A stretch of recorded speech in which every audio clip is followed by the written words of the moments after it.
Okay, so we're gonna get started now, and for all everybody listening, this is the first time that I'm doing a podcast in Sin Pelos en el Cactus, but in English.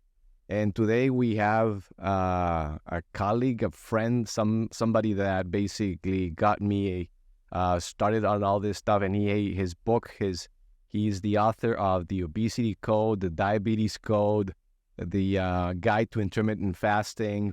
And his book, I mean, despite some people criticize it, has helped, I mean, hundreds of my patients here in McAllen, Texas, which is the most obese city in the United States, for 6 years in a row. So, yeah, I mean, and we're going to touch about this because I think that the book from Dr. Fung, The Obesity Code, is something that basically people can digest it. And by being able to digest the knowledge, they're able to implement the knowledge and change their life. So, Jason, thank you so much for being with me in this podcast, and I look forward for your teachings and how you can reach the Hispanic community. Well, thanks so much. Thanks for having me here. It was great to be here. So let's start. We were talking about this, and as I said, I thought I had discovered the Holy Grail because in 2017, I mean, I'm doing all of my teachings or what that was taught to me in med school. And I'm going with, hey, I'm going to, my Cheerios, and I'm staying away from fat, and I'm always hungry, and I'm gaining weight, and I'm starving myself, and I feel like shit.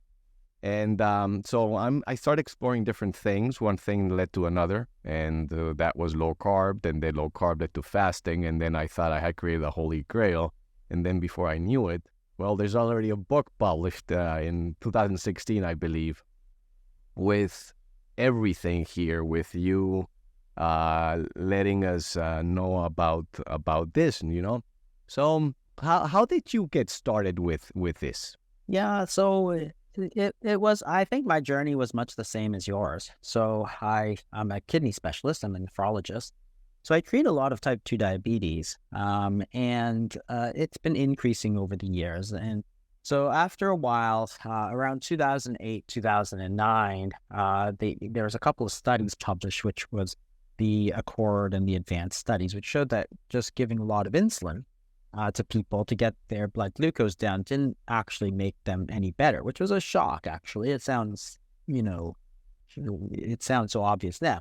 But at the time, we really believed that if you just gave a bunch of insulin to people, 100 units, 200 units a day, and get their sugars down into the normal range, we'd save lives. But we didn't. And that to me was a very big surprise.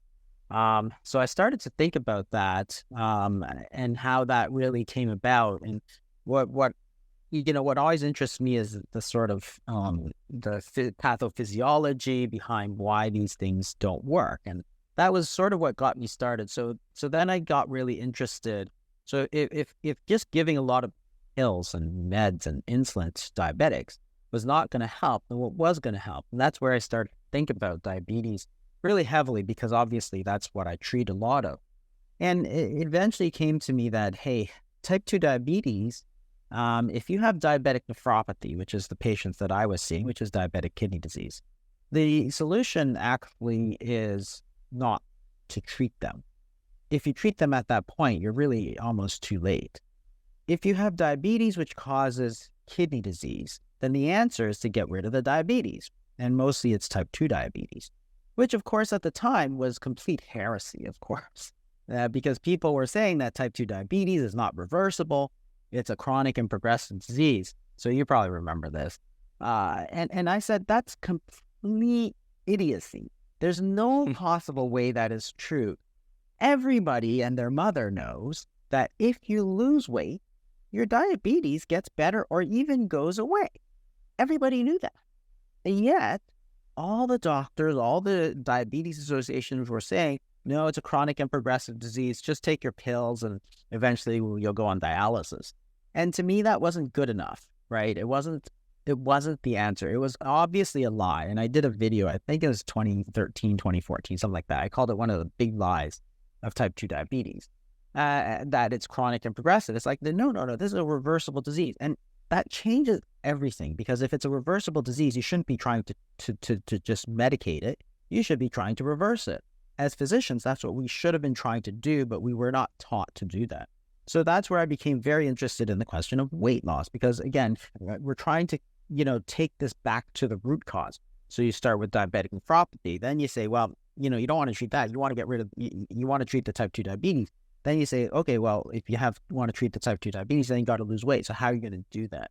So that's where I started really spending a lot of time looking at weight loss, what causes weight loss. And like pretty much all doctors, we're taught that it's all about calories, right? Calories in, calories out. And the whole point of that is that it's not actually true. Like, it doesn't actually work. There's been hundreds of studies over the years, and every single one of them points out that cutting calories, like just counting your calories and cutting calories, which is the standard way that we all got taught as doctors, right? Eat 500 less calories a day, you'll lose a pound a week. It doesn't actually work. Everybody knew it didn't work, and that's why doctors didn't try to get people to lose weight, because what they knew about it was so spectacularly unsuccessful that they basically gave up. So as a profession, we gave up on it and told Weight Watchers and Slim Fast, and we gave it to all these other commercial companies, when we should have been trying to help people, because it's so important to the health of our patients, right? You can't just give it up. It's really, really important. And the reason why the whole calories thing didn't work, and it's, so not only did all the studies show that counting calories and cutting calories didn't work, like virtually everybody's done it already, right? It was rare that you found somebody that didn't try cutting calories. So they lost weight for 6 months, then they put it back on, plus an extra 5 pounds, right? Happened to every single person that I met. So if it's so unsuccessful, and again, the studies bear that out, like the probability of success of getting somebody to lose weight like that was like, 1%, 99% failure. So as physicians, like, why would you recommend a treatment strategy that has a 99% failure rate? Like, nothing in medicine we give has a 99% failure rate. And yet, for one of the most important pieces, which is weight loss, we were giving advice that was horrible, like just horrible. And the reason it doesn't work is because our bodies don't work like that. In fact, our body has, it's got sort of a mechanism to sense how much body fat we have. So people who talk about calories in, calories out, they think that the amount of body fat is simply, you eat a certain amount of calories, your body burns a certain amount of calories, and the rest is dumped into the body fat. It's not like that. The body actually has very sophisticated mechanisms to adjust whether or not, like, how much body fat you have. So think of a thermostat, for example. So if you have a house, you set a room temperature, right? If it gets too hot, it turns on the air conditioning, cools it back down. If it gets too cold, it turns on the heat, warms it back up. But it's always maintaining that steady, temperature. Body fat is the same. Our body wants to have a certain body fat percentage.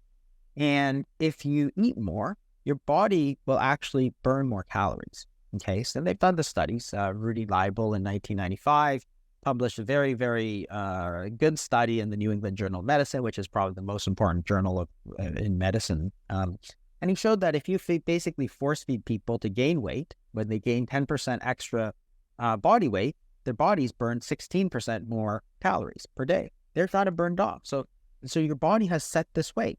If you go up, it'll burn it back down. And if you lose weight, your body will burn less so that you go back up to that weight. And we know a lot of these mechanisms. For example, if you gain weight, your body fat goes up. Your fat cells will secrete leptin. Leptin goes to the brain, activates mechanisms to make you not hungry. If you think about a time, say you go to a big wedding, you had a huge meal. Are you really hungry? Like, you had a huge, massive lunch. Are you hungry at dinner? No, because your body has mechanisms to sense when you should eat, when you should not eat. So it's very sophisticated. It tells you when you're hungry. It tells you when you're not hungry. And if you ignore those signals, it will turn up the amount of calories you burn, and it will turn down the calories you burn. So it has this set weight, which is controlled by hormones.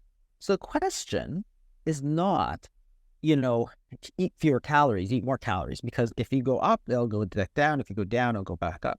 The question is, why is your body fat thermostat set at the wrong level? Why is it too high, right? That's the important thing, and that's where you have to look at the hormones. And there's different hormones, but one of them, for example, is insulin. That's one of the key hormones that we talk about all the time. And, we know that it's not just about calories, because calories doesn't, like, the body set weight. If you set your, if your thermostat is set sort of too high, it's the same thing, right? If it's controlled by hormones, you have to fix those hormones. If your body fat is set this high and you try and go down, your body will try and adjust it back up, which is why it never works if you just focus on the calories, because the calories wasn't the one that's controlling the thermostat. If you think about a room, for example, you might say the same exactly. You make the same analogy. Suppose you say the room temperature, the temperature in your room depends on heat in minus heat out, right? So now you say, well, I want to warm it up, so I'm going to bring in a little portable heater, put an extra heat in. The temperature of the room will go up, right? Wrong. Absolutely not, because the temperature is set. You bring in heat, right? Heat goes up. The body turns on the air conditioning, pushes the heat back down, right?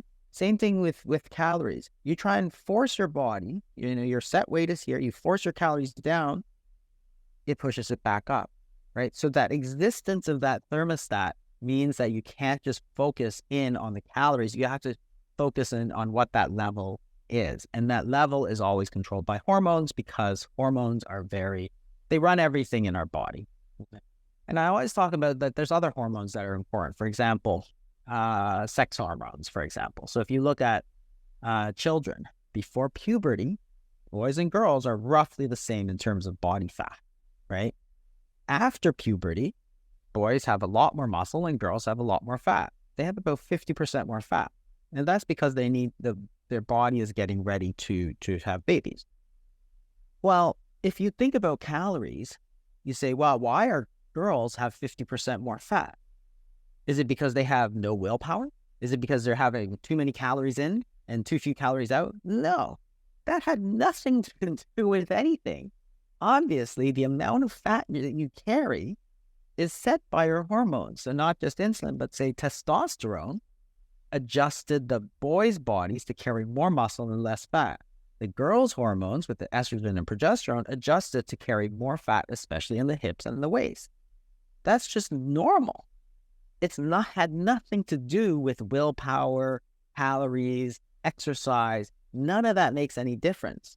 And it's the same, for body weight. Your body weight set at a certain level, you must adjust it up or down in order to get successful weight loss. And that means focusing in on the insulin, on the cortisol, on the sex hormones, on all of those sort of things, which of course will impact the calories. Because, for example, if you adjust your body weight down and now your body's saying, oh, you don't eat, you're not hungry, obviously you're going to eat fewer calories.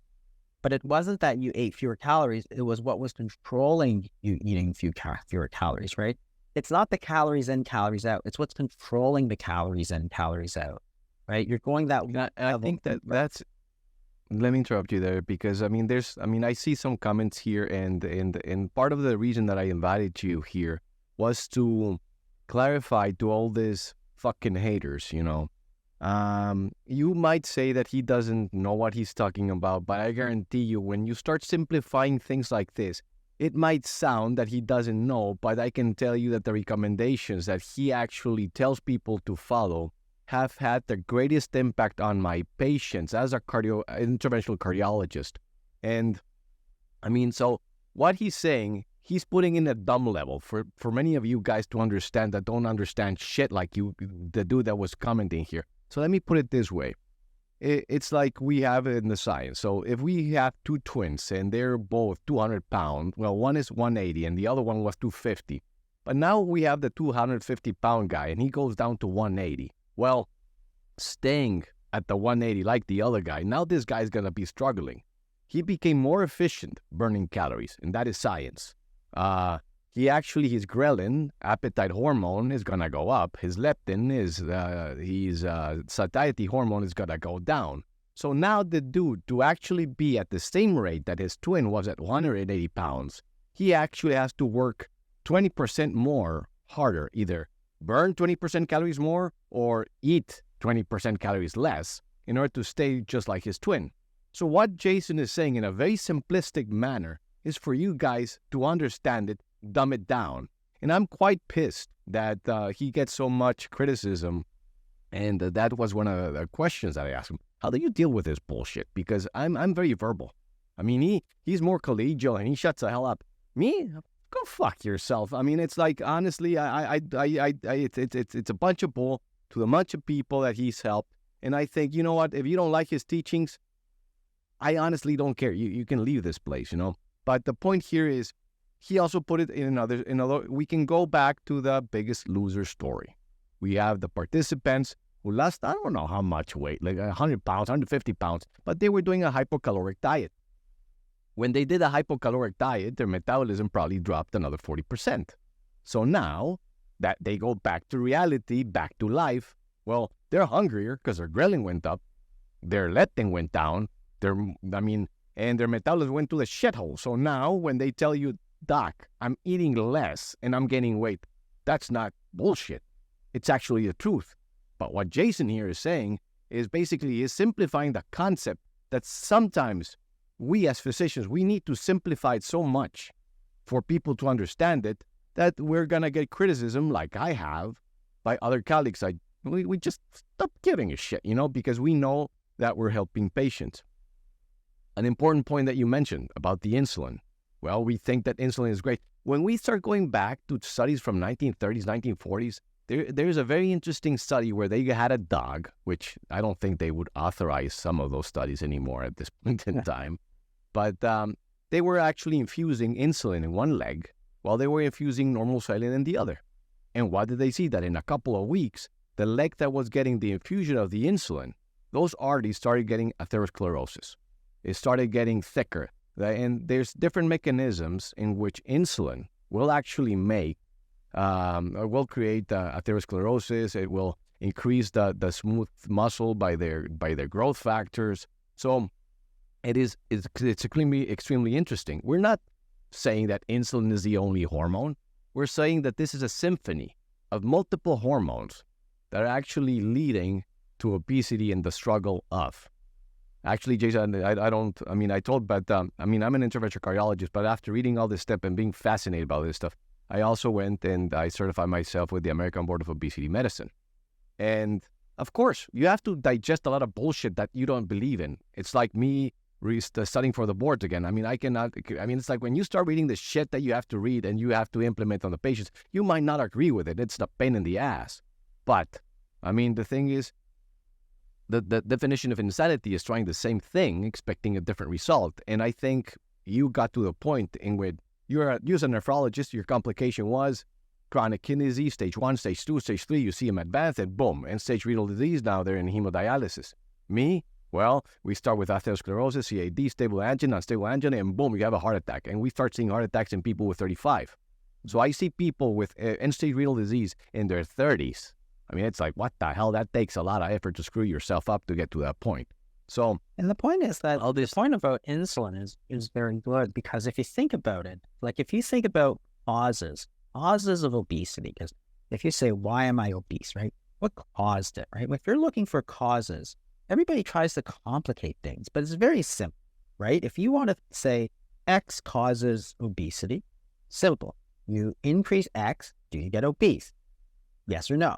You decrease X, do you get thin, right? That's causality, right? If you say calories, I just give people more calories. Do they get obese? And in fact, they don't, which is very interesting because they've done these studies. They've done these force feeding studies where they give people 5,000, 6,000 calories. So, and it doesn't cause obesity. Why? Because as you give those calories, their body is trying to burn it all off. When you stop force feeding them, they become so anorexic that is, they don't want to eat. Their weight just goes right back down. That's been shown, like, I don't know, there's multiple studies. So Ethan Sims he did a bunch of studies in Vermont, actually. So he was, and this is a very interesting story. So Ethan Sims, he tried to make rats obese. So he gave them a lot of food, but he didn't make them obese because once they ate enough, they stopped eating. So he said, oh, what about humans? Surely I can just make them obese, right? This was in the 60s. So he took a bunch of college kids and says, eat a bunch of food. I want you to gain weight. Not a single one gained weight. So they're like, oh, okay, well, maybe because they didn't eat as much. So then he went to the prisons. And again, you can't do these studies now. So they took the prisoners and they monitored, they made sure they didn't exercise more, and they force-fed them to gain weight. And they were feeding them like 10,000 calories a day in order for them to gain weight. And in that study in 1995 by Rudy Leibel, where he force-fed these people to gain 10% body weight. So if you're 100, remember, these are not obese people. So 160 pounds, you gain 16 pounds. He's forcing them to eat about 5,000 to 8,000 calories a day, right? We're not talking about like 2,200 calories versus 2,000. You have to eat like 8,000 calories a day in order to gain weight. Why? Because your body's burning it off on the other side, right? And so if it's not, there's no causal effect there, right? Increased calories, mostly you don't get long-term weight gain. If you decrease calories, you get long-term weight loss, right? That's the ultimate test of causality. And this has been done multiple times. Virtually everybody in North America has done this. Cut your calories, do you lose weight? No, because you get more hungry, right? And I'm not talking about the mechanisms. You can say, well, they didn't stick to the diet. You get more hungry. And so then what you do is your body simply decreases the amount of calorie it burns, right? This is exactly what happens. So say you normally eat 2,000 calories a day. You go to 1,500. You start losing weight. Your body senses the weight loss. And if you stay at 1,500 calories, your body will now drop how many calories you burn down to 1,400, for example. So as you do that, you're starting to regain that weight, even as you maintain that weight, that 1,500 calories, right? So calories is not causal to obesity. On the other hand, take insulin. If you give somebody insulin, do they gain weight? 100% they do, right? I can make anybody fat, right? I just give them enough insulin. If I gave you 100 units a day, starting today, you would start to gain weight. Everybody does. So therefore, we have a causal effect. I give insulin, causes obesity. What if you reduce insulin to very low levels? You see this in Addison's disease for cortisol. You see this in type 1 diabetes for insulin, right? So cortisol is the same. If you give somebody prednisone, which is synthetic cortisol, do they gain weight? 100%. That's a causal relationship. If you take away insulin, like type 1 diabetes, what happens? Untreated type 1 diabetes, they basically lose weight until they die, right? So that's a causal effect. So if you want to find out the cause of obesity, you don't have to futz around like complicated. It's all calories. Yes, maybe eventually it gets to calories, but the root cause is the hormonal change that led you to eat more calories or burn less calories, which has adjusted that thermostat up, right? You give insulin, give insulin.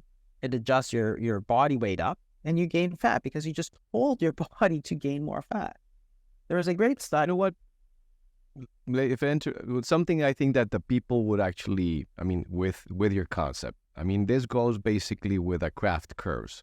So by having the Kraft curves and the insulin resistance, so maybe you can explain a little bit about that. The Kraft curves, because the way I see it is, as a cardiologist, people will struggle to lower their triglycerides if they're type 2 diabetic and they are injecting insulin. You're done. That's fixing your triglycerides when you are taking insulin. And watch out, people. I want to clarify, because you sometimes put words in our mouths that wouldn't say. We're not saying you to stop the insulin. This is what your physician needs to be doing. He needs to be guiding you on how on earth you're going to require less insulin. I give you more. Yeah. But with insulin resistance, with pre-diabetes, your body is producing so much insulin that it gets to a point that you've got so much resistance that you now require to put more insulin. And insulin is like a building hormone. So now you're making more triglycerides, and now you've got your fatty liver, and triglyceride is deeply associated with a cardiovascular disease, and so is insulin resistance. So, I mean, if you think pertinent, maybe we can focus on how the insulin resistance starts developing and how this affects. And another question before I forget, I read a study because I have found 4 different mechanisms in which insulin will actually increase or give you hypertension, which actually goes with the people or the diabetic people or pre-diabetes or diabetics getting insulin. So endothelin 1, vasoconstrictor, it goes up. Nitric oxide goes down because it basically screws up the pathway. Growth factors related to insulin make the smooth muscle get thicker, so less compliant, thicker vessel. And I read something, but some nephrologists tell me it's bullshit, but there's a publication there. I read about specific insulin receptors in the kidneys that will make the kidney absorb more sodium and water. An proximal tubule. Okay. So if you're absorbing more salt and water, it's basically opposite of a diuretic, which is used to lower blood pressure, right? So you're actually raising pressure. For sure, that's been known for years. I actually learned that in medical school. But yeah, instead of insulin resistance, what I do is I call it hyperinsulinemia, because I think the concept is much more easy to understand. So if you think about what obesity is, it exists along the spectrum of type 2 diabetes, right? So if you think about it, obesity in many cases, not the only case, because remember, there's a lot of different hormones at play here, right? There's insulin, but there's also cortisol, there's also sex hormones, there's also GLP-1s and GIP and all this stuff. But if you just focus on insulin, we know that most people who gain weight, they're in a hyperinsulinemic state, right? So they're producing a lot of insulin. And I think that's the primary cause of their weight gain, because the foods that they're eating, so some foods stimulate insulin more than other foods. If you eat very often, you're going to stimulate insulin more than if you don't eat often. So the dietary change that happened caused people to have higher insulin levels. That higher insulin levels basically ratcheted up the body set weight so that we gained weight, because that's insulin's job. Insulin's not a bad hormone, but it does a certain thing. If it's too high or too low, any hormone is bad, right? So as you ratchet up insulin, your body says, okay, well, that's like ratcheting up your body fat thermostat, right? So we're going to gain more weight. So that's what obesity is. What happens, and if you follow this whole cascade, is that insulin is going to put glucose into the cells, right? We know insulin acts at the insulin receptors, open the GLUT4, cell receptor. Glucose then goes into the cell. Now you think about the cell, right? So as you have persistent hyperinsulinemia, so insulin is high and stays high, you're pouring glucose into the cell, right? Because the insulin's high, the glucose is high. You're eating a lot of carbs, got a lot of insulin. So the cell is just filling up with glucose, right? It's getting bigger and bigger and bigger. It's just like if you have a suitcase. If you have a suitcase and you put in, your clothes, it goes in fine. But as it fills up, it's harder to push more stuff in. That's what insulin resistance is, right? Your cell, which is taking all this glucose, is now completely full. So even though insulin is there, the glucose cannot get into the cell because it's full. That's basically insulin resistance. So your body senses this glucose and says, oh, I need to make more insulin. And sure, that works for a while, just like if you have a suitcase and you shove it down, right? So you shove it down, then you can close it. But then you stuff more shirts in and keep shoving it down with more and more force. So this is what happens to the body. It's shoving extra glucose into this cell that's already full. And as it keeps filling up, as it keeps shoving more glucose in, it has to keep producing more insulin to keep shoving it in. And then the cell is getting bigger and bigger. So as insulin resistance gets worse and worse and worse, you reach a point where you can't shove it in anymore. And that's where the glucose stays out the cell, and that's why you have type 2 diabetes. So instead of insulin resistance, what you can see is that hyperinsulinemia, or too much insulin in the blood, and insulin resistance are the same thing. But if you call it hyperinsulinemia, that is, the disease is that insulin is too high, then you can say, well, how am I going to treat that? Well, figure out a way to lower insulin, which is low carb, which is things like intermittent fasting. But you can also use drugs like SGLT2s will lower insulin, and they have fantastic effects. And GLP-1s lower insulin a lot. They basically crush your insulin to very low levels by causing all this nausea. Well, if insulin is high and you're giving a drug that lowers insulin, that's good. And that's why you're seeing all these heart benefits. You're seeing kidney benefits with SGLT2s, GLP-1. But the problem underneath the whole thing was too much insulin. So let's follow this through. So if you have too much insulin, and this cell, this liver cell, for example, is friggin' filled with all this glucose, it's like, what am I going to do with it? Well, it then activates a process called de novo lipogenesis, which is going to create fat. So it takes the glucose in the cell, which is so full, right? And now it creates fat. But it doesn't want to store fat in the liver because that's, the liver is not a place to store fat. So now you've got, so hyperinsulinemia went from obesity to hyperinsulinemia to prediabetes to diabetes. Now you've got fatty liver, which all falls from the same process, the pathophysiologic process. You're creating all this fat, so you get fatty liver. Now your liver doesn't want this fat, so what does it do? Well, it shuttles it out. We know this. What does it shuttle out with this? Triglycerides, VLDL, right? That's how the liver gets rid of the fat. So it says, okay, the liver says, I have way too much fat. I need to get rid of it. So I'm going to package it with these proteins called VLDL, which are triglyceride rich, right? And send it out into the blood so it can get to the fat cell where it's supposed to be stored. So what do you see? High triglycerides in the blood, which then causes low HDL, right? So now you have hypertriglyceridemia as part of hyperinsulinemia, low HDL as part of hyperinsulinemia. Then what happens? Well, all these cells start to take up the fat, and you get fat deposition all around the abdomen. So you get abdominal obesity, right? So now what do you have? You have abdominal obesity, high triglycerides, low HDL, type 2 diabetes or high glucose, and as we mentioned, hypertension. Those 5 things are the exact definition of metabolic syndrome. The ATP definition of metabolic syndrome has 5 things. Every single one of them is caused by hyperinsulinemia. You can follow the whole process. So all that insulin resistance, you think, people think that it's bad for you. Well, it is. But remember, the reason the body does it is because it's trying to protect itself at every step, right? You're putting in too much glucose, right? Too much insulin, too much glucose. So your cell gets too big.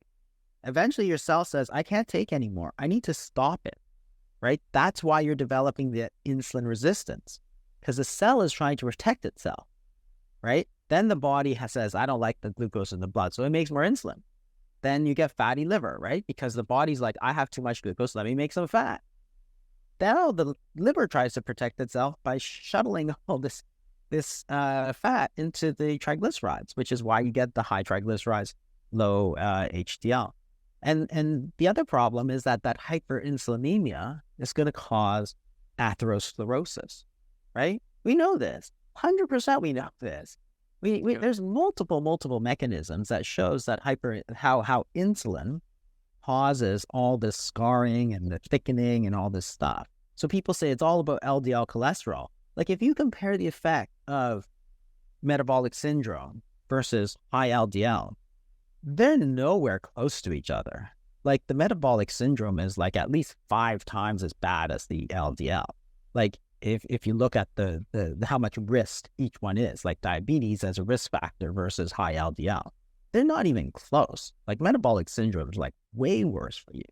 So this is the whole process. And then you get back to this thing. Well, what started the whole thing in the first place? Well, it was all too much insulin, which can be changed by the diet. So that's where you have to fix things, because that's your root cause. Yes, it's been a long way. Like you went from, your diet to hyperinsulinemia, to obesity, to type 2 diabetes, to fatty liver, to hypertriglyceridemia, to atherosclerosis. That's the change. But the part at the very beginning is the diet. And that's why it's so important, because, You can give drugs at all those other steps, but unless you fix the actual root cause, you're not actually going to be as successful as you want to be for your patients. So all these doctors are like, focused on, oh, what drug should I give? It's like, well, that's okay, but you got to focus on the root cause. Which brings me to the point. So for me, that advice, and I think more and more for people eating 3 times a day in your freaking snacks. I mean, you just mentioned it. And the problem is, what are snacks? Your snack is not a boiled egg. Your snack is not healthy food. The snack is usually a piece of shit processed crap that is going to stimulate your glycemia, that is going to increase insulin. So the point here to the development of insulin resistance, the way I sometimes tell it to my Hispanic population is, imagine that you come here and I gave you a shot of tequila for the first time. Well, you're going to get, tipsy, you're going to get a buzz. But if I'm not giving you a shot of tequila 3 or 4 times a day, and I do that for a month, then you're going to start developing tolerance. Well, the same thing goes when you're snacking, and if you're a receptor, you're going to start glycemia, insulin, boom. Glycemia, insulin, boom. And all of a sudden, you start developing the resistance to the insulin, and then you start generating the hyperinsulinemia. And these elevated levels of hyperinsulinemia, they're just amazing how physiologically they affect in a negative way when they're in levels that you should not be at. For example, PCOS, that I know that you have I think you have a book with Nadia Patewana, right? And it's a fabulous mechanism on how you start changing the hormonal balance, and from being more from an estrogenic place, now the women start producing more testosterone, up to 50%, if I'm not mistaken, from what I've read in the study, depending on the hyperinsulinemia, which goes with the hirsutism and the symptoms from polycystic ovary syndrome. So the next step here is, you said lifestyle. So what we're trying to do here is, well, it's not only about demonizing the insulin, but it's what is causing the insulin to go, up, and all these hormonal changes. And here is when if eating 5 freaking times a day like a pig, well, then what do we need to do? Well, here comes the concept of fasting. But the problem is, fasting is something that some physicians, they cover up their ears like they heard Voldemort and Harry Potter, It's like, so the way I tell patients is, don't tell your doctor that you're fasting. Just tell them, I'm not hungry in the morning, so I skip breakfast. And then I eat from 10 a.m. to 6 p.m. Why? Well, because if I eat later, then that impacts my sleep. So when you change the way that you are mentioning, or when you're addressing a particular thing, then there's no so much issue. We spoke about with Tro and Brian Lenskis about not saying low carb, saying modified Mediterranean diet. Nobody flinches. Everybody is fine with that, So yeah, the fasting is fascinating because, when I started writing about it, people thought it was like the worst thing. Like, this, remember 2013. I started writing about fasting, intermittent fasting, because, the first time I heard about it, I thought, oh, what a bad idea. Everybody knows you have to eat all the time, right? Eat 6 times a day is better for you than anything. But as I started to look at the science, there's actually no science behind that. And if you think about it, like, very, very basically, your body can store food energy, right? So food energy is calories. Your body can store some because, if you're a caveman or cavewoman, there are times that you're not going to have food. So therefore, your body has to have that ability to store some food on the body. That's calories, and that's body fat, and that's blood glucose, right? Those are the ways you store it. So you can take glucose and you can build it into a big chain called glycogen. You can shuttle it into the liver and you store it. You can take body fat, and that's a very easy to convert, but very sort of low capacity way to store energy. And then there's a sort of body fat, which is sort of unlimited in capacity, but has, more storage capacity. So you can store calories as glucose and fat, sugar and fat. If you don't eat, what is going to happen? Well, your body is going to use either the glucose that you've stored or the body fat that you've stored. And that's it. So if you have high blood glucose or excess body fat, then fasting is very, very, very good for you. Like, sure, maybe you might be hungry. I'm not saying that you won't get hungry. What I'm saying is that it will be healthy for you. If you have low blood glucose or low body fat, then no, it won't be good for you. If you're anorexic, like, some of these people from the 70s had anorexia nervosa, then no, fasting is very bad for you, right? Which is where people always get confused because they're like, well, I did it and it didn't work for me. It's like, well, you weren't the right person to be doing it. So, people are stupid because, people get on me all the time and they think that everybody should be fasting like 5 days. And it's like, no, if you're a 16-year-old girl who weighs like 85 pounds, then you should not be fasting because you are at a high risk of eating disorders and anorexia. If you are a 60-year-old man who weighs 400 pounds and is on 150 units of insulin with an A1C of 9, then fasting could save your life. The girl, it could kill her. The man, 60-year-old man, his risk of anorexia nervosa is virtually zero. It's as close to zero as you can possibly get.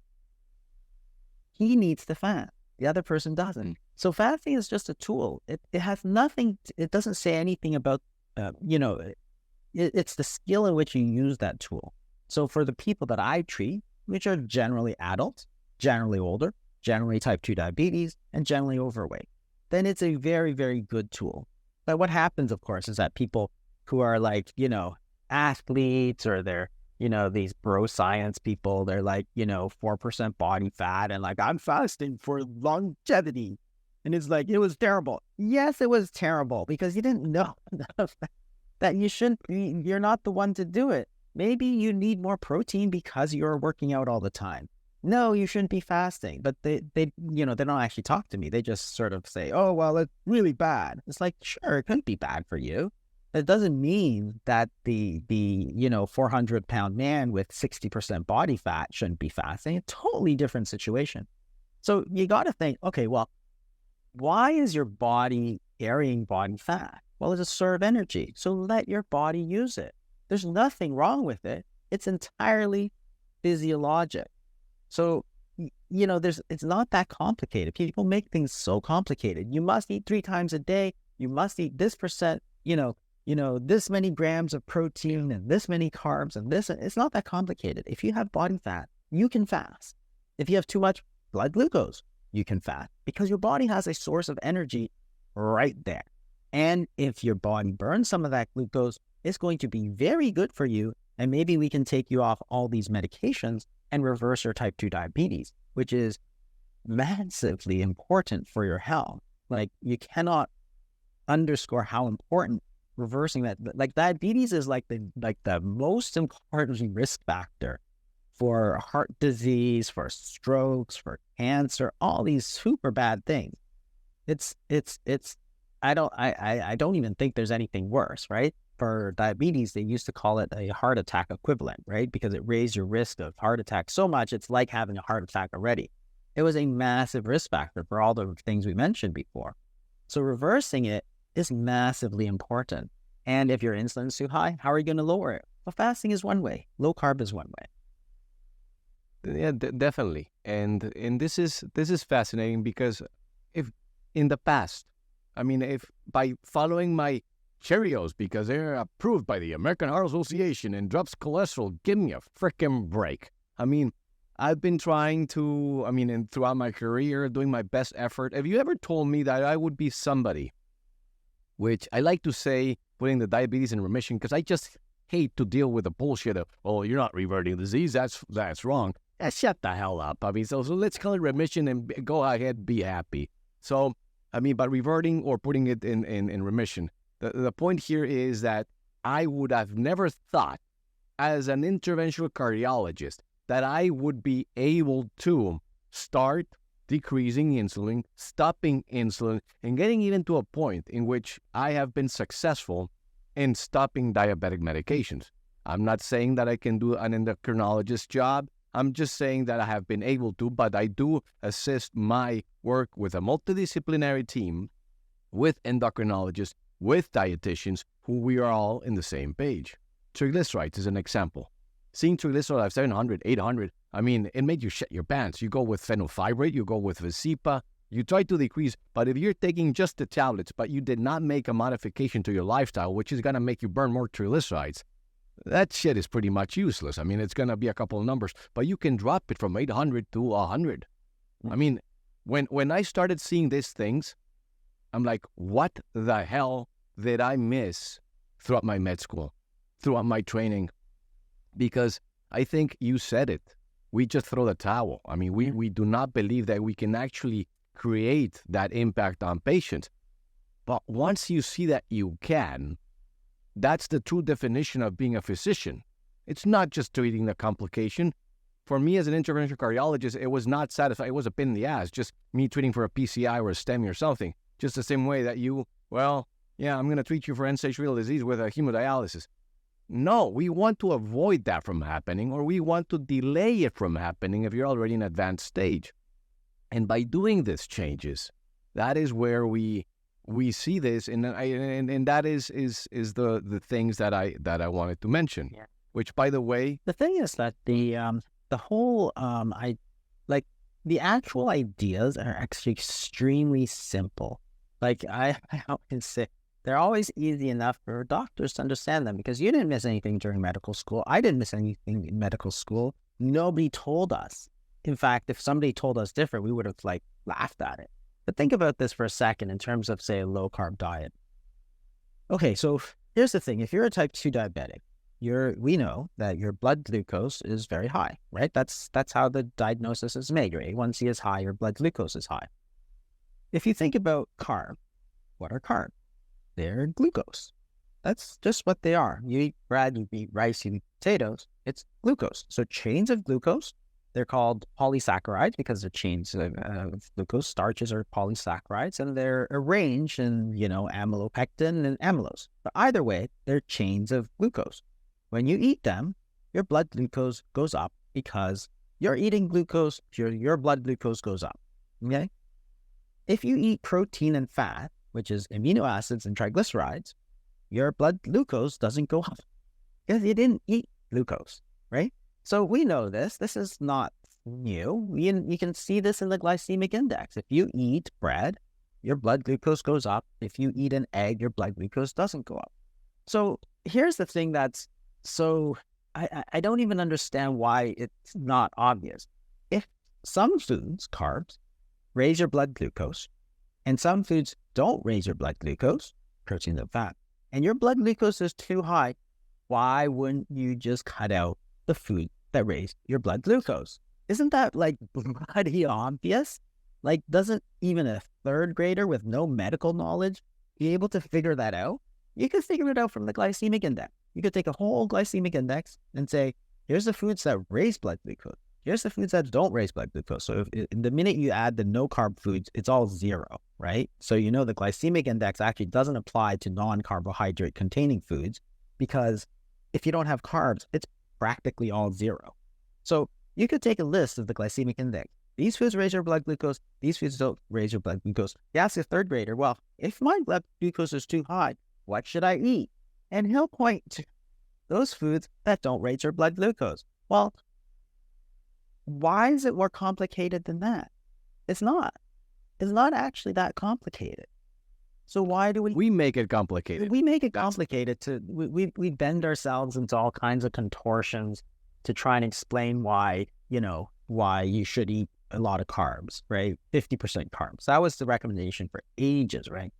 The recommendations actually changed. So if you look at the American Diabetes Association, everything has changed in the last couple of years. So you talk about remission. Mm-hmm. So prior to 2020, what was it? 2019, I think. It was 2021. 2021. It did? Yeah, and the official was actually 2022. So 2020. Because in 2019, they came out with a recommendation and saying that the low-carb lifestyle is... low carb for remission. They actually had a definition of remission in 2021. Yeah. Mm-hmm.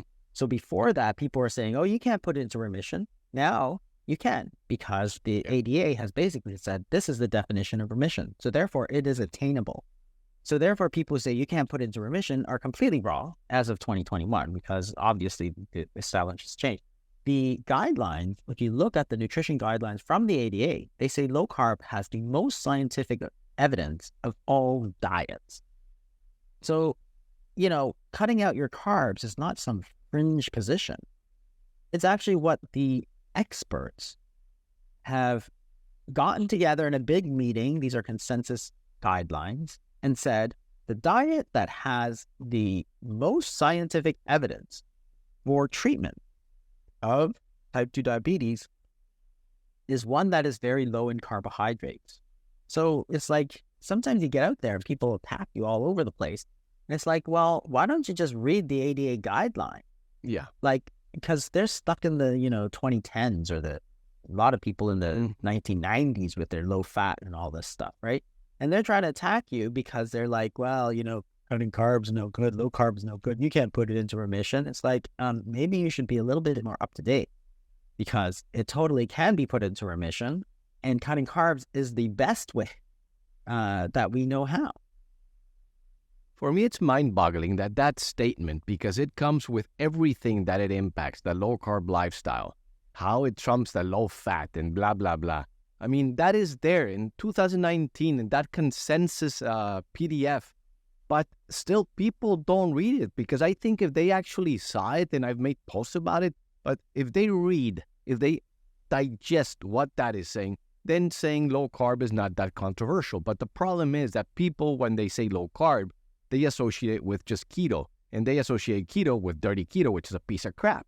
I mean, a ketogenic diet can be a well-balanced, to a certain extent, vegetarian diet, which I hate, because you're not going to get me to eat tofu and tempeh and that bullshit. I mean, carne asada, you're not removing that from a Mexican, But this statement that you're saying about that, I mean, it's something that people still, we agree with it, well, everything with moderation. And when people tell me everything with moderation, I say, before you even regurgitate that horse shit, you have to know your patient and ask your patient, how difficult is it for you to moderate this particular food in a scale from 1 to 10? If moderating is high, I mean, it's difficult at 10, don't touch it. Don't eat it. You're already setting yourself for destruction. You have to set up yourself for success with foods that you cannot overeat. And those are usually the healthy ones. So they're usually the ones that they're not going to want to make you. They're not the processed ones.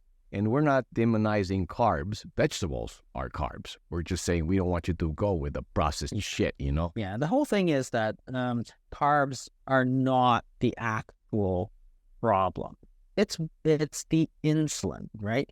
So if you have too much insulin, then yes, you have to see about the carbs. But the carbs come in all varieties, right? So there's lots of differences between carbs and how much they're going to stimulate insulin. So there's all these studies looking at different factors. So if you look at, say, the carbs that you get in refined products, it's much more, stimulates much more blood glucose. Glycemic index is much higher than if it's like beans or something like that. In fact, beans are actually pretty good. There's a difference in terms of the amylopectin. So amylopectin, for example, is the type of the structure of the carbohydrate. And there's amylopectin A, B, and C. So if you take refined wheat, it's amylopectin A, which is broken down very fast, and amylopectin C, which is in beans, which is hard to break down. What happens is that if the glucose is absorbed very, very quickly, like it spikes your glucose way up, it spikes your insulin way up. So if you change that, and instead of spiking way up, and you sort of take these sort of slower carbs, then you have a much less effect on insulin. So, they talk about, fiber, the same thing. It will slow the rate of digestion. So even amongst carbs, there are ways to change the carbs, mostly by eating them as unprocessed carbs, that are very different. So if you look at a glycemic index, and Cheerios and highly processed wheat products, they're way up there. Whereas if you take natural sort of carbs that as they are in the ground, like a lot of vegetables, they're very low, even though they have carbs, right? Beans, they're fairly low in glycemic index compared to like white bread, for example. So it's not the carbs necessarily that is the problem. It's the insulin that's the problem. Like that's, your body doesn't care what kind of carbs you take. It only looks at the insulin effect, right? That's what it knows. It has receptors for insulin, not carbs.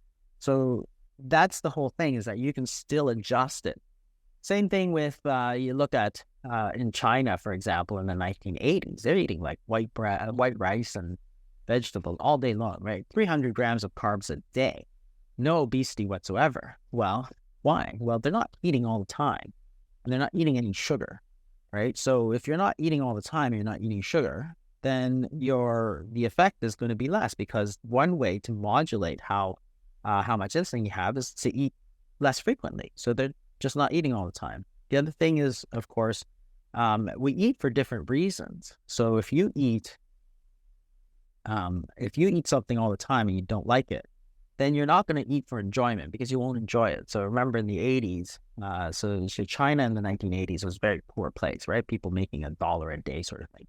So you're basically eating white rice and vegetables sort of 3 meals a day forever, like for your whole life. Not that much it's not that enjoyable after a while. So after a while, what happens is that you eat until you're full, then you don't eat because you're not enjoying it. So the minute you're not hungry, you stop eating. So therefore, yes, you can do fine with it because you're not eating all the time. You're eating carbs, but only enough to sort of get over that hunger. And then that's it. And you saw people were just very thin. Or you have a culture, for example, where like you look at Japan, right? Japan eats a lot of carbs. They eat a lot of rice. But you look at their culture, like their portions are puny, like really small and really expensive. So by the time you eat that portion, you're like, okay, I'm not that full, but I'm not going to spend another $60, for another portion because it's already expensive. So you just make do, and eventually your body, see, the thing is that you make do, and eventually your body says, okay, that's it, I'm done. I was going to get the rest of the calories from body fat or from blood sugar. And so they're very thin because that's their culture. So there are different ways to adjust. Like, it's not like carbs are everything. It's a very complex sort of thing because we're eating for different reasons.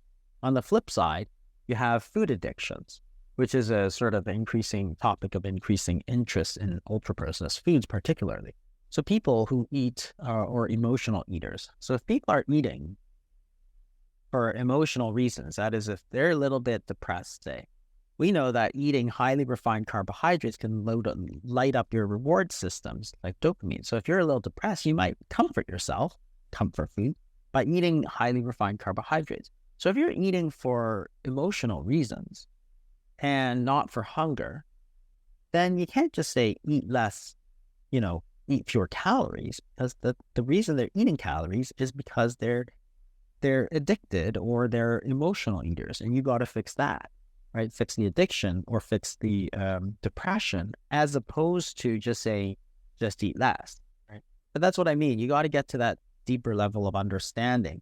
It's sort of like alcohol and alcoholism equals alcohol in minus alcohol out, right? And then people say, just drink less alcohol. That's the solution. It's like, no. Why are you drinking so much alcohol? Is it because you're depressed?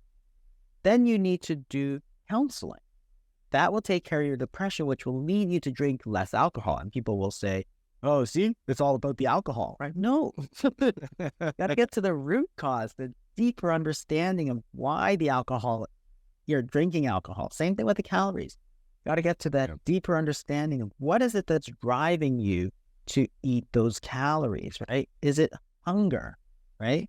So if it's hunger, because say you're eating foods that have very low satiety because they're refined, right? They take out the fat, they take out the protein, there's no satiety, you add a lot of sugar, it makes you hungry, right? So say you're eating because you're hungry. That's why your calories in is so high. Well, you got to take care of the hunger, not just say, oh, eat fewer calories. That's what the GLP-1s do. They reduce the hunger, which causes you to eat fewer calories, right? But you're attacking the root cause, not the calories. Ozempic doesn't make you physically eat fewer calories. They don't say count your calories. It just reduces the hunger, so you eat fewer calories, right? So it's all tied in there, but the root cause is the hunger. And you can't decide to be less hungry, right? You can decide to eat less, but you can't decide to be less hungry. That's where the drugs are so effective. We know they're effective, but it's because it gets to that sort of deeper level of it's not first order thinking, which is the alcohol in, alcohol out, calories in, calories out, heat in, heat out, right? Those are all true, but they're superficial. Got to get to the I always cause. I always tell the patients that, are you hungry or are you craving something? So if you're in the pantry and you're just like looking around, you're probably not hungry. Imagine if I gave you a plate of broccoli and salmon. If you would eat it, then you're hungry. If you're like, nah, then you're not hungry. Go do some push-ups and forget about that thought that you need to eat something at that point in time. You mentioned something very important, knowing your patient. So, is your patient stressed? Is because stress will lead you to cravings for shit food. Are you sleeping okay? I mean, right now there's a lot of people that they're not sleeping well. Their sleeping habits suck. And then they go and they say, well, I'm going to have a cup of wine because a cup of wine is going to help me sleep, which you're fucking up your sleep with. It's not going to be very effective, no? And COVID-19.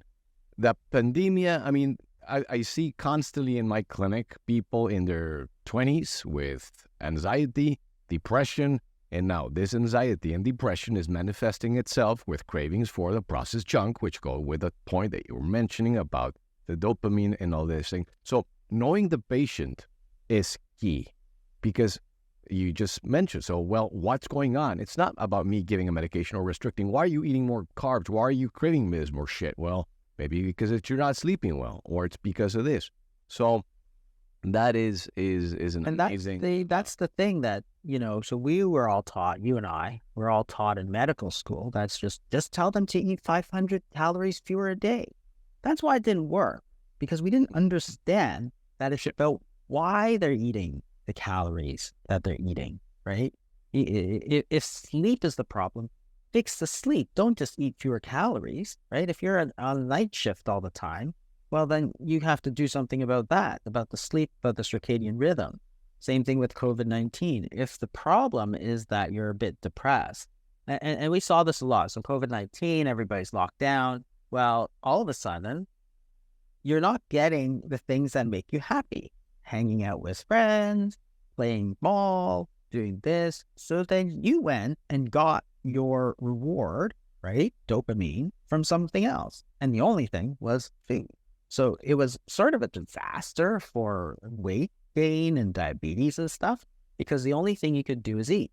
So therefore, in order for people to, to satisfy their need for the rewards, they ate, because there's nothing else. There's, instead of going for a nice walk in the park with friends or playing baseball, right? Because that's fun. It's rewarding. It's fun. Now you have no baseball game to go to. You're not having that reward. So you go, I'm going to get my reward by eating this ice cream. Well, that's fine. You say, well, is it the calories? Like, well, yeah, but that wasn't the reason, right? The reason was that they didn't have that enjoyment, that they're looking for some kind of, some enjoyment there. And they had to get it from food as opposed to everything else, which was shut down at the time. So now it's, it's different. It's about that, really, really understanding. And I think that's where it's always frustrating when people say, well, it's about the calories. It's like, it's hard to explain in a few seconds. I was never successful. I mean, I have helped patients lose up to 100 pounds in a year, which if you ever told me that, I would have said not possible. And when I was telling them to count calories, and when I was counting calories, I even struggled in losing weight. I was even gaining weight, and it was just, screwed up knowledge, Yeah. Now, I would like another a very important point, and I've seen you talk about this, and I the first time I heard about it, it was in The Art and Science of Low Carb Living with Stephen Feeney and Jeff Volek about electrolytes. So they talk about a ketogenic diet, but of course, if we're fasting, if we're doing low carb, I know that there's certain recommendations that that you mentioned. Is there a couple of things that you want to tell the people about the importance of electrolytes?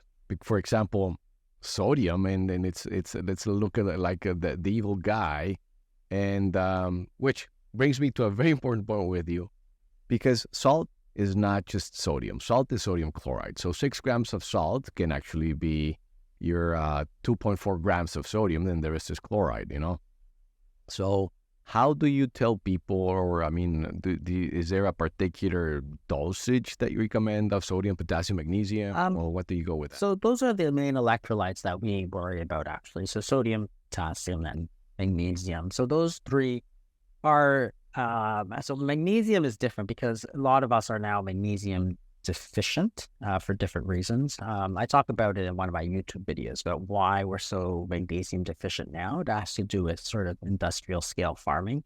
So if you compare foods from the 1960s compared to foods today, there's like 95% less magnesium in it. And so therefore, a lot of people are magnesium deficient, gives you cramps, gives you all kinds of problems. So that's why it's important to supplement that. For a lot of people, but in fasting, of course, when you're not taking anything in, it may be important to take some potassium also, just because, again, if you're not taking anything in, if you're not eating, then you're not getting any electrolytes. If you're used to a bit of potassium, then you can replace it. You do lose some in your sweat, obviously, and same thing with salt. So if you're going from, a regular salt diet to 0 salt, then some people might get a little lightheaded or something, so you can take some salt. There are supplement packs that you can take. I think Enzymedica is one that's coming out with some fasting electrolytes, and it looks very good. There's other ones that are mostly salt, and it's like, I always think, okay, well, there's one that I was looking at. It's like almost all salt. I'm like, okay, but why would you pay like $5 for a packet when the salt it actually costs like 3 cents, right? Like that makes no sense at all. So it's the potassium and the magnesium, because you can always get salt, right? So, at thefastingmethod.com, where we help a lot of people with fasting, we'll often tell them, you can take supplements in terms of the magnesium, potassium. For the salt, you can take it as salt, directly. You could use something like bone broth, for example, as a fasting aid. So it's not a true fast, but it's easier to add salt to that than it is to add salt to your coffee, right? It doesn't really feel right. But really, if you don't take salt and you're not having any problems, then you might be okay, because your body is very smart, right? So if you are a little bit low in salt, and then the next day you eat a regular salt diet, your body will retain the salt that it needs to. It'll excrete the stuff that it doesn't. So, those are the 3 main electrolytes that we look at. So you don't necessarily need to take it while fasting, because when you eat, just make sure that you're eating good, nutritious food, right? Like unprocessed foods, which you're going to have those. Magnesium might be the one exception to that, but the salt and the potassium are mostly. And make sure you're just not paying for a lot of salt, because salt is dirt cheap. And salt is salt. Like whether it comes in a supplement pack or not, it's sodium chloride, right? So try and get the other stuff. When I was starting with this, and it's like I was starting with a low carb and the fasting, and I read about, because for me, telling a patient that they need 4 grams of sodium was, as a cardiologist, like, but I had a patient, and I have several patients, and it goes to some trials in Europe, which for me are very interesting. There gets to a point in which patients are getting furosemide, torsemide, all these loop diuretics, and they're excreting the sodium, which makes me wonder if they are being told not to eat sodium. And then, in addition, you have them on ridiculous dosages of furosemide, for example. I remember that I had and then that's the first time that I made this observation. So I told the patient to go low carb. I'm like, he was done. He's like, I feel miserable. I'm like, well, let's try something different. And I told him to start taking 4 grams for a little bit more of sodium while he was doing this. And he was on the diuretics. Holy shit balls. He peed 22 pounds in about 10 days. When you go to there's some European recommendations about people that are resistant to diuretics, and they are developing lower extremity edema despite high doses. There's some doctors, nephrologists and over there, they are giving hypertonic saline in addition to diuretics in order to promote diuresis, which, that is like... Yeah, the whole thing about salt, other than if you're in like end-stage disease, like end-stage kidney disease, end-stage heart disease, it's very interesting, because we've always been told to eat less salt because it'll lower your blood pressure. which is probably true. But if you look at the magnitude of how low it reduces, it's like, 1.2, 1.5. So if your blood pressure is 142, it might go to 140 if with severe salt restriction. But remember that if you're restricted in salt, then what happens? Well, your body is going to respond to that, right? And what does it do? First thing it does is it raises sympathetic tone. That's the first way it does to try and reclaim more salt. And second, it's going to increase renin-angiotensin. Okay, so you've got a heart patient. Now, how do you treat heart patient? You try to block the sympathetic beta blockers, and you try to block the renin-angiotensin system with ACE inhibitor, right? That's well-established medicine for the last 50 years, at least, right? So think about it. You can have a heart patient, and you're salt restricting them. You got a mild, minor reduction in blood pressure, which you could do other ways, but you've got a big increase in your sympathetic tone and a big increase in your renin-angiotensin system. So therefore, when you look at heart outcomes, you actually cannot find heart outcomes in terms of heart patients, in terms of reduced cardiac mortality, which is why the Institute of Medicine actually said we actually shouldn't be restricting salt in heart patients, because we don't know that it's actually beneficial. It might be actually quite harmful because you're revving up these other systems. Because people treat salt restriction as if it's a free blood pressure medication, right? Free of side effects. It's not. Your blood pressure goes a little bit down, and your sympathetic tone goes up, and your renin-angiotensin goes up, both of which are bad for heart patients. 100% we know that because we use drugs specifically to lower those. And now you're revving them up. So there's actually a lot of studies that show that low salt diets might actually be quite detrimental in heart disease patients. There are studies, and you just need to sit down and see what the hell you're doing, because as you said, yeah, you increase the sympathetic tone, and then you're going to release more aldosterone. What the hell are we going? We're giving aldosterone receptor blockers in people with heart failure. So it's like, I mean, we have to question a little bit more about this. I mean, it's a fascinating talk, and I think we would be going a little bit more to another thing. I mean, it's almost 1 hour and 15. I don't want to be taking more of your time. I do want to say one thing, that to all our listeners here, the reason that I also wanted to invite Jason Fung, I mean, I've known him for the last, I think 6 years ago, it was the first time that we, I constantly see people basically quoting his book, basically saying the studies that were mentioned, and people, and they look at these influencers, they look at these people like they're the ones that came up with this.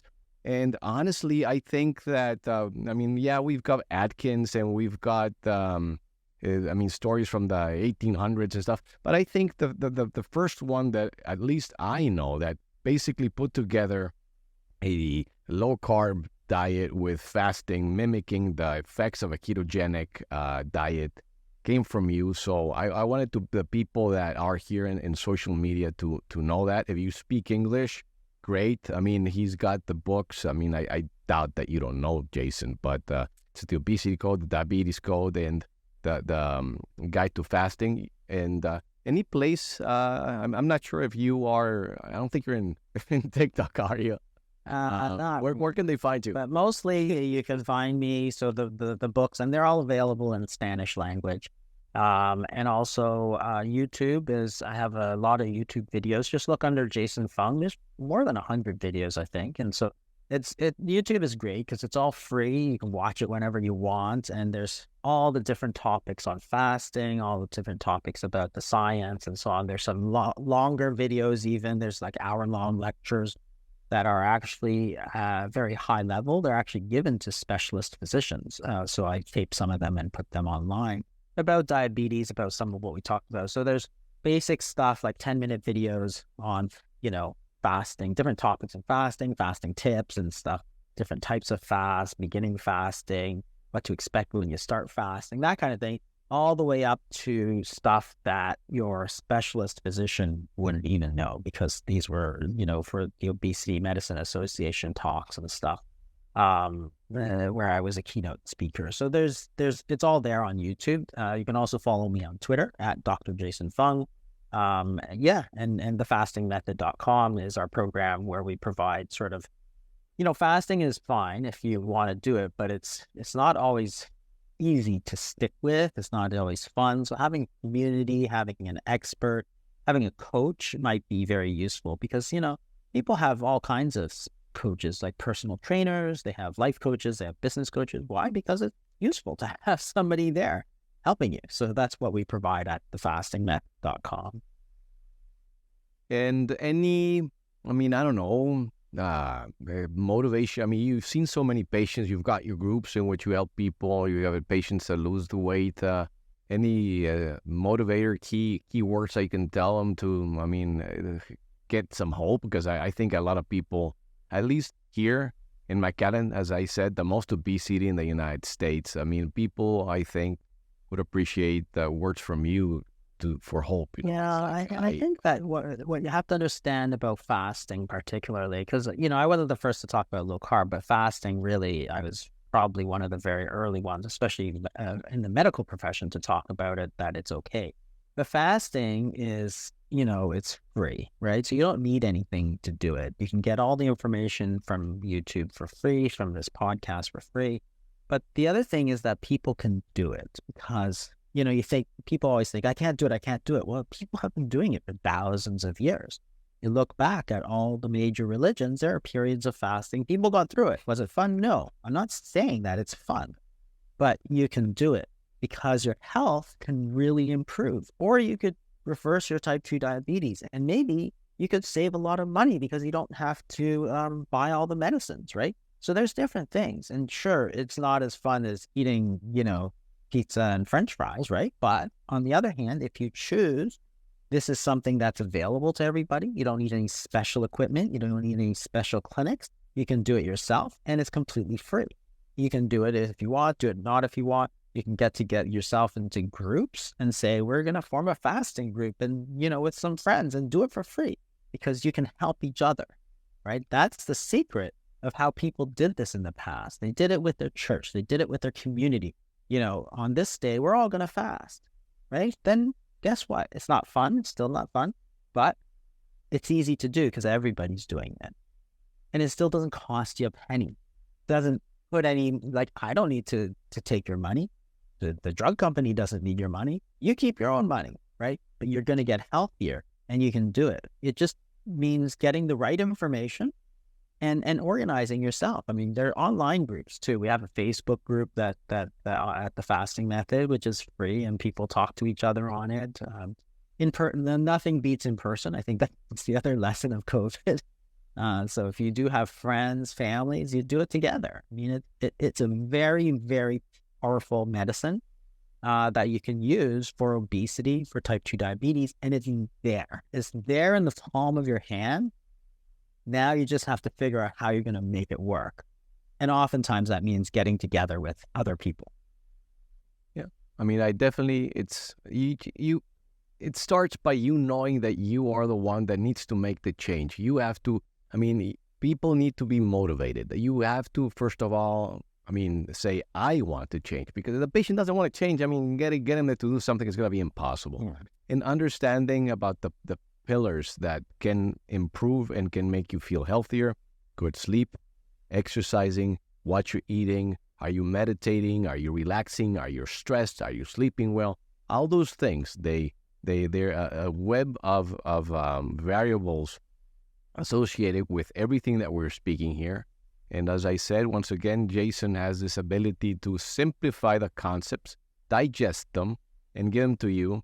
And when sometimes, people like him or we get criticized because we oversimplify things. As you can see, it's not that we do not understand the science, is that we're not aiming to be educating physicians or healthcare providers. We're here to educate the people so they can actually make the changes that sometimes we didn't even understand the literature that was fed to us because it was freaking wrong, So, Jason, I know in the past you also, when I was with Ariel Ortiz, because we have that other podcast, but you do have some posts that we were talking in the past about making them in Spanish or something. If you have anything that we can use to help the Spanish community, I mean, it's something that maybe I just need to, I don't know, retouch or something like that. But anything that you have. I don't, we did that for a little while. Then I think some, stuff happened and I dropped it because initially I was translating a lot of the posts into different languages. But they weren't landing in the right place, I guess. So there was getting very little traction. But certainly, we have I've written a lot of blogs, right? And they all contain a lot of useful information. And perhaps it might be worthwhile to see where we could. Well, the knowledge is there. You've done it. Maybe we can even consider about using something like Agent or AI, and it basically can translate your videos already in English, and it's you speaking in Spanish. And the reason I say that is, once again, this is the most obese city in the United States. One of the goals that I have said in the past is I want to drop it from the top 10 in the United States. And that is an interesting goal and mission that I have. So yeah, maybe we should think about it, because right now I don't have anybody to do that. But maybe if we could get somebody to translate that. I mean, there's the YouTube videos as well that are in English, and I don't know if it'd be easier not to change them, either subtitle them or dub them over in Spanish and just post them on a different. I could create a new channel and just have it for Spanish, right? For example, and then again, everything's free and in Spanish, right? It's and AI might be able to translate or something. Google Translate, I hear, sucks, but No, you gotta check Hagen, because I'm not kidding. You can get your video in that same video, and now you're gonna be speaking in Spanish. It's quite freaky. I mean, your tone of voice is like it. So it's something that I'm exploring as well. But food for thought, because I think there's a tremendous community, because I said McAllen is Mexico. Yeah, it's in the United States, but it's Mexico. it's Spanish speaking. So I think there's a lot of potential to help people. Yeah, maybe we should do that. Maybe we should talk. Yeah, definitely. So it's a great place to end up the combo. Once again, thank you so much for everything that you do, for being here with us, sharing your knowledge. It's been a true pleasure, and we'll be in contact. Great. Thanks so much. Okay. All righty, man. Have a good one. Yeah, you too. Bye-bye.